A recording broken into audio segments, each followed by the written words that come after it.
Olá, sou a professora Cleane e vou lecionar a disciplina de História para o quarto ano do Colégio Emaús. Pessoal, esta aula é uma aula de revisão para a prova que vocês farão.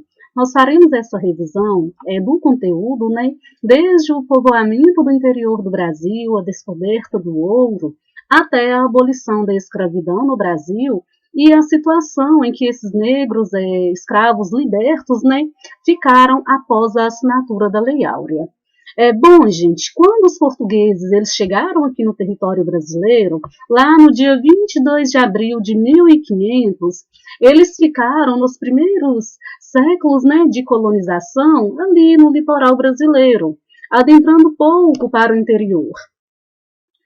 A principal atividade econômica era a cana-de-açúcar, era o desenvolvimento da cana-de-açúcar. Quando a cana-de-açúcar ela entra em declínio, quando a produção açucareira ela diminui, o governo português ele vai incentivar os colonos a explorar o interior dessa colônia. Essa colônia que era habitada por povos indígenas. Os colonos, gente, eles vão partir, então, em busca de ouro, em busca de diamante, em busca de pedras preciosas. A descoberta do ouro vai acontecer aqui na região das Minas, inicialmente, atual Minas Gerais, posteriormente Goiás, Mato Grosso, e esse ouro ele vai ser descoberto pelos bandeirantes. Quem são os bandeirantes? São aquelas pessoas que vão organizar expedições particulares em busca dessas riquezas. Nós sabemos que esses bandeirantes também, eles vão aprisionar indígenas, vão escravizar estes indígenas e vendê-los também como escravos. Havia também outras expedições, que eram as expedições financiadas pelo governo e eram denominadas entradas. A descoberta do ouro, gente, aqui na região das Minas, foi extremamente importante para o povoamento dessa região e para o povoamento das demais regiões também. Houve a abertura de vários caminhos, a abertura de estradas e foram se desenvolvendo povoados ao longo destes caminhos. Neste mapa aqui nós temos o povoamento, as entradas e as bandeiras. Observem que essas setas verdes são as bandeiras, essas setas azuis são as entradas. Observem o quanto que as bandeiras eram maiores, as expedições de bandeirantes eram maiores que as entradas do governo português. Essas bandeiras elas foram importantes para o povoamento do território brasileiro. Vão se formar também, gente, importantes cidades em decorrência da extração do ouro aqui na região de Minas Gerais. Ouro Preto, Diamantina, Sabará, Congonhas, dentre outras. De 1780 a 1800, o ouro ele tornou-se o principal produto econômico da colônia portuguesa na América. O ouro, gente, ele foi extremamente importante para o desenvolvimento destas estradas, o surgimento destas cidades e também o surgimento de povoados em outras regiões. De que maneira? Com a descoberta do ouro, muitos caminhos foram sendo abertos. E aqui na região das Minas, gente, não existia o desenvolvimento agrícola, nem a criação de gado. Por quê? Predominava a atividade extrativa, a extração do ouro. Então, era necessário fazer o transporte de alimento, fazer o transporte de mercadorias e fazer o transporte de animais também. Quem fazia este trabalho eram os tropeiros, e os tropeiros se deslocavam tanto da região nordeste quanto da região sul do Brasil, até a região das Minas. Esses tropeiros, durante o trajeto deles, eles faziam paradas para descansar, para abastecer, e nessas paradas foram surgindo núcleos de povoamento. E esses núcleos de povoamento foram crescendo, dando origem às vilas e dando origem às cidades. Muitos caminhos também, gente, foram abertos sob a ordem da coroa portuguesa. Para quê? Para evitar o contrabando dessas riquezas minerais. Estes caminhos eles vão ficar conhecidos como Estrada Real. A Estrada Real é a passagem do ouro para a corte portuguesa. No Nordeste do Brasil, gente, essa ocupação, no Nordeste e no Sul, né, a ocupação do interior vai acontecer em função da pecuária, em função do da criação de gado. Na região norte, esse processo de povoamento ele vai ser mais lento e ele vai ocorrer segundo o curso dos rios. Por que mais lento? Por conta da floresta também, né? Tinha que desbravar, tinha que desmatar, tinha que ir abrindo caminhos no meio da mata. Os tropeiros eles tiveram importante participação no povoamento do Brasil. Eles transportavam animais e mercadorias para a região das minas. Como eu falei para vocês, no caminho da tropa eram construídos albergues. Os albergues eram locais onde eles paravam para descansar, para abastecer e seguir viagem. E nesses locais onde eles paravam, acabava se tornando um povoado, posteriormente uma vila e mais tarde uma cidade. Eu trouxe aqui para vocês, rapidamente, a história de Belo Horizonte, como nós já vimos, né? Belo Horizonte, gente, ela foi uma cidade planejada. Como assim? Ela não surgiu do nada. Mas o primeiro povoado que se formou ali na Serra do Curral, né? Foi em busca de ouro. Foi o bandeirante João Leite da Silva Ortiz que ocupou inicialmente a Serra de Congonhas, que hoje é conhecida, né, como a Serra do Curral. Então formou-se ali um povoado, formou-se ali uma fazenda, e essa fazenda foi atraindo alguns moradores, e foi dando origem a um arraial, e esse arraial ficou chamado como Curral del Rei. Em 1750, o arraial tornou-se o distrito de Nossa Senhora da Boa Viagem do Curral del Rei. Em 1889, o nome do arraial foi mudado para Belo Horizonte. A capital de Minas Gerais, nessa época, ela era em Ouro Preto. Era preciso fazer a transferência da capital de Ouro Preto.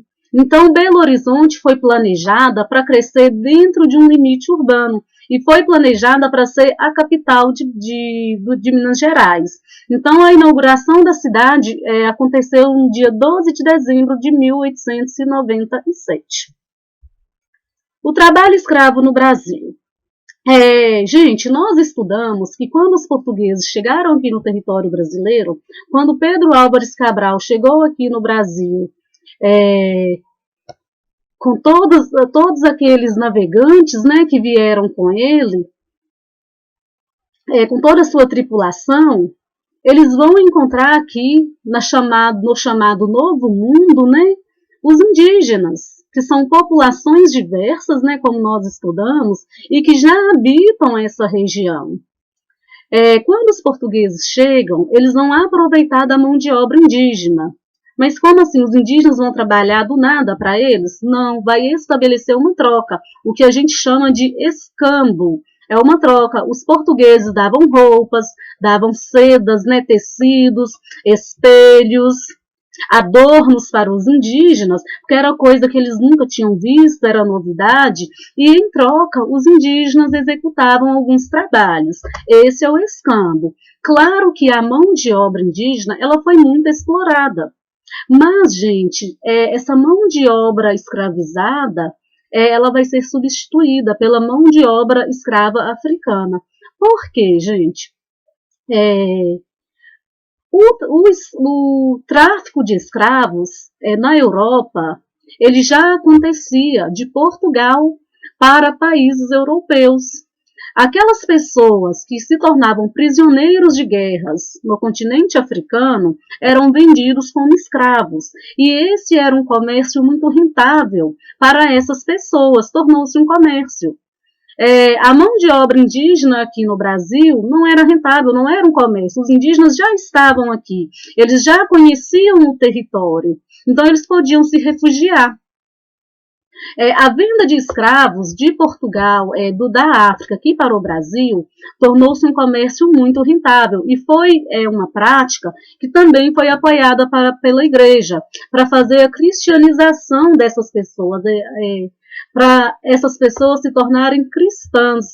Entre os séculos XVI e XIX, milhões de mulheres, crianças e homens africanos foram trazidos à força da África em navios negreiros. Navios negreiros, gente, que também se chamam, né, são chamados de tumbeiros, fazendo referência ao nome tumba, porque muitas dessas pessoas morriam dentro desses navios. Essas pessoas, elas vinham, gente, compartimentadas, sem condições nenhuma. Em um espaço mínimo, elas vinham acorrentadas, aprisionadas, elas não tinham alimentação adequada. Gente, em um navio negreiro, às vezes vinham cerca de 500 a 700 escravos em apenas um navio. E em uma viagem que durava cerca de um mês ou mais. Então, imaginem essas pessoas em um porão de um navio, sem condições mínimas de higiene, sem condições mínimas de alimentação. Aqueles que, em função das condições insalubres, né, morriam, eles eram lançados ao mar. Ou, às vezes, ficavam ali no porão até completar a viagem. Então, essas pessoas, elas eram submetidas a condições desumanas. Inicialmente, os escravizados que chegavam aqui no Brasil, eles eram levados para um ponto de comércio onde eles eram vendidos, onde eles eram escolhidos pelos seus senhores, pelos seus donos. Esses escravizados, eles trabalhavam, eles eram levados inicialmente para trabalhar nos engenhos de cana-de-açúcar, principalmente ali, gente, na região Nordeste, estado da Bahia, estado de Pernambuco. Posteriormente, quando o desenvolvimento da cana-de-açúcar entra em declínio, entra em queda, esses escravos eles vão ser direcionados para outras atividades. Posteriormente, no século XVIII, a atividade minerária aqui em Minas Gerais e, no século XIX, a economia do café, porque uma atividade vai substituindo a outra. Não quer dizer, gente, então não produziu mais cana-de-açúcar. Produziu, mas a atividade minerária, a extração de ouro, tornou-se mais vantajosa. Quando o ouro entrou em declínio, quando as jazidas começaram a diminuir, a atividade econômica que mais se destacou foi a lavoura de café. Então, essas pessoas, esses negros africanos, eles tiveram sua mão de obra extremamente explorada, primeiro, na lavoura da cana-de-açúcar, foram trabalhar também na atividade minerária, na extração de ouro e na lavoura de café. A prática do tráfico de escravos, gente, ela vai ser proibida aqui no Brasil a partir de 1850, com a Lei Eusébio de Queiroz, que proíbe o tráfico de pessoas, o tráfico de africanos para serem escravizados. Esta lei, gente, ela vai surgir a partir da pressão que a Inglaterra vai exercer, né, aqui no Brasil. Lembra, a Inglaterra, nesse período, ela está se industrializando. Então, ela precisa de um mercado assalariado para consumir os seus produtos. Então, a abolição da escravidão no Brasil vai acontecer de forma gradativa, ou seja, vai ser bem devagar, não vai ser de uma vez. Só uma coisa que eu esqueci de falar para vocês, esses escravos, quando eles eram castigados, gente, eles eram castigados em um tronco, eram castigos severos, e esse castigo tinha que ser à vista de todos, para servir de exemplo para outros escravos. As principais origens de escravos africanos trazidos para o Brasil entre os séculos XVI e XVIII foram da atual região do Golfo da Guiné e dos atuais países de Angola e Moçambique. Angola e Moçambique estão aqui nessa região. O Golfo da Guiné está aqui nessa região, tá vendo? Que compreende os sudaneses. Pertenciam aos grupos dos sudaneses e dos bantus. Esses escravos eles embarcavam em Luanda e em Lagos. Essa prática de escravizar pessoas, como eu falei para vocês, ela era comum nos países europeus. E era uma prática também, gente, comum no Antigo Egito, na Antiga Grécia. Só que esses escravos eram prisioneiros de guerra. Na antiguidade, essa prática, né, ela envolvia, ela acontecia porque várias civilizações, por disputa de território, entravam em conflito. Então, aquela civilização, aquele povo que era vencido, que era dominado, acabava se tornando escravo daquele povo que vencia. Países como Portugal e Espanha encontraram apoio na igreja para justificar a escravidão de africanos. Um outro fator também, gente, que o clero, né, que a igreja encontrou como justificativa, é que os indígenas eles deveriam ser cristianizados e não escravizados. Embora esses indígenas tenham sido extremamente escravizados nas missões jesuíticas, né?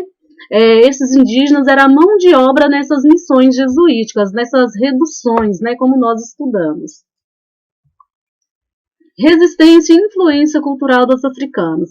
Eles foram trazidos à força aqui para o Brasil, eles eram separados de seus familiares, em sua grande maioria, e eram misturados, eles eram juntados com outros povos, porque quando a gente fala de africanos, gente, temos que lembrar, temos que saber que a gente não está se referindo apenas a um povo. São várias culturas, é uma diversidade muito grande, são várias línguas, religiões diferentes. Então está misturando povos diferentes. E esses africanos, quando eles eram misturados, né, juntados para ser vendidos, eles não conheciam nem a língua do outro. Então eles tinham que aprender a se comunicar, eles tinham que aprender a conviver entre si. E muitos, gente, resistiam a essa forma de escravização. Muitos se recusavam ao trabalho, recusavam desempenhar o trabalho, né? Outros fugiam. Nesse ato de fugir é quando eles vão formar os quilombos. Os quilombos, principalmente o quilombo dos Palmares, é considerado como assim uma das mais importantes formas de resistência da escravização. Eles também se rebelavam. Na lavoura de cana, muitos ateavam fogo na lavoura de cana, como uma forma de resistência, mas eles recebiam castigos muito severos e acabava inibindo os outros de se rebelar também, de ter essa resistência. Em alguns casos, gente, esses escravos eles conseguiam a sua liberdade comprando um documento chamado Carta de Alforria.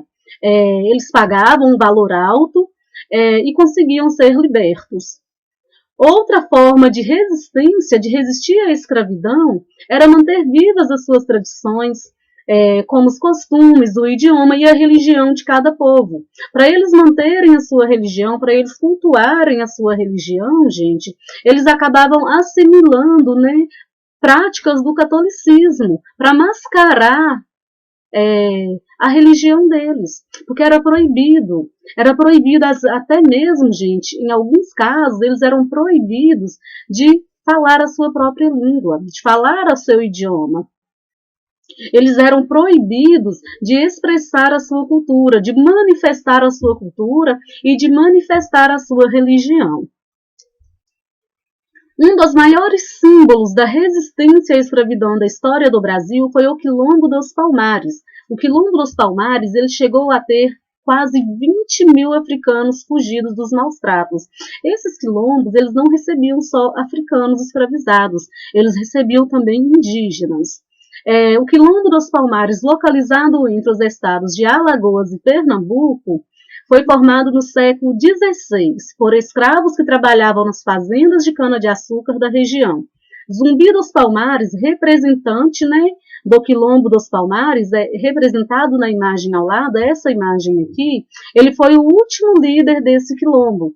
O quilombo foi destruído pela coroa portuguesa em 1694 e Zumbi foi morto em 20 de novembro de 1695. É o dia que se comemora o Dia da Consciência Negra. Muitos movimentos negros também preferem comemorar o Dia da Consciência Negra, gente, como em relação ao dia 13 de maio, que foi a abolição da escravidão, né? Foi o dia da assinatura da Lei Áurea pela princesa Isabel. Os africanos eles tiveram muita importância na formação da população brasileira, na formação da cultura brasileira, do desenvolvimento econômico. Foram muitas as contribuições desses povos para a nossa cultura. No linguajar, na culinária, na religião, nas festas típicas, né, nas festas populares, nos festejos, no artesanato. na capoeira, né, no samba, que a capoeira hoje ela é considerada como patrimônio imaterial da humanidade, de tão importante que a capoeira é, como representativa da identidade africana. Os povos africanos também contribuíram com os rituais religiosos do candomblé e as festas aos santos e orixás. O candomblé ele foi trazido ao Brasil pelos escravos nagôs, da etnia Yorubá, a partir do século XVI. O fim da escravidão. O fim da escravidão vai acontecer de fato, gente, em 1888, quando a princesa Isabel, filha do imperador Dom Pedro II, assina a Lei Áurea. Essa abolição não vai agradar a todo mundo. Antes da abolição vão surgir vários movimentos e vários personagens em prol da abolição, mas aqueles fazendeiros, né, aqueles barões de café que precisavam da mão de obra escrava não ficaram satisfeitos e insistiram na mão de obra escrava africana. Qual foi a situação desses escravos libertos, gente? Eles não tinham acesso às terras, né? Isso impedia que essas pessoas trabalhassem por conta própria. O analfabetismo, porque eles não tinham direito a estudar. Então, como eles eram analfabetos, eles também não tinham condições de participar da vida política do país. A falta de recursos econômicos, já que foram libertos sem nenhum tipo de remuneração ou indenização. A concorrência com os imigrantes, né? Porque a partir de 1850, gente, quando é proibido o tráfico de pessoas, né? O tráfico negreiro, os fazendeiros, né? Os barões de café, eles vão financiar a vinda de imigrantes europeus para o Brasil, para trabalhar de forma assalariada na lavoura de café. Uma parte desses africanos, pessoal, que foram libertos, eles retornaram ao seu país de origem. E eles não se reconheceram no país de origem. Por quê? Eles já tinham assimilado a cultura brasileira, né? Essa mistura da cultura africana com a indígena e com a portuguesa.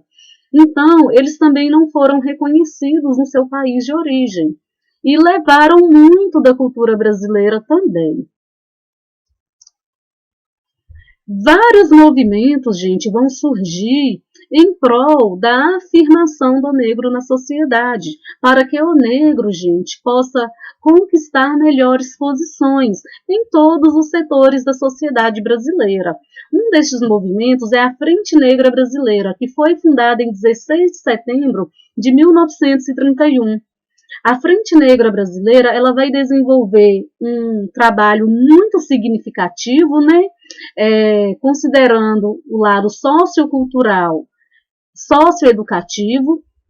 E, gente, a Frente Negra Brasileira vai ser um importante movimento representativo desta comunidade negra. Vários movimentos vão surgir em prol da valorização da identidade negra. A Frente Negra Brasileira ela foi dissolvida em 1937 pelo governo Getúlio Vargas.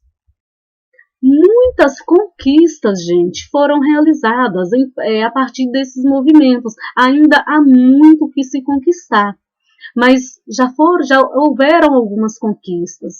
Quais conquistas? A afirmação da cultura africana, né, o reconhecimento, por exemplo, do samba, da capoeira, a permissão, né, que esses povos conseguiram para poder expressar a sua cultura, expressar a sua religião. Na Constituição de 1988, o preconceito, o racismo, né, foi considerado crime, né, é considerado crime pela Constituição. A história da africana, ela tem que ser estudada, né, nas escolas. Então, isso são conquistas que vão acontecendo em virtude de todas essas lutas, né, destes movimentos negros. Entre outras formas de resistência, gente, dessa comunidade negra, nós podemos citar os inúmeros jornais de imprensa, né, que vão trazer informações pertinentes a essa comunidade que vão tratar de assuntos também de interesse do público negro. A Frente Negra Brasileira, como nós já dissemos, o Teatro Experimental do Negro, fundado por Abdias Nascimento. Abdias Nascimento foi um importante personagem na luta pelos direitos dos negros. A Associação Cultural do Negro, fundada em 1954, Instituto de Pesquisa e Cultura Negro, fundado em 1975, o Movimento Negro Unificado contra a Discriminação Racial, que surgiu em 1978. Dentre essas formas de resistência, de afirmação da identidade africana, da cultura afro-brasileira, gente, existem diversos outros movimentos aqui no Brasil e pelo mundo, para valorizar a identidade africana, para não permitir que haja mais desrespeito com essa população. Bom, finalizamos a revisão. Tem algumas atividades para vocês fazerem, tá? Anotem as perguntas no caderno. Bons estudos para vocês, até a próxima aula e lembrem-se, juntos no caminho certo.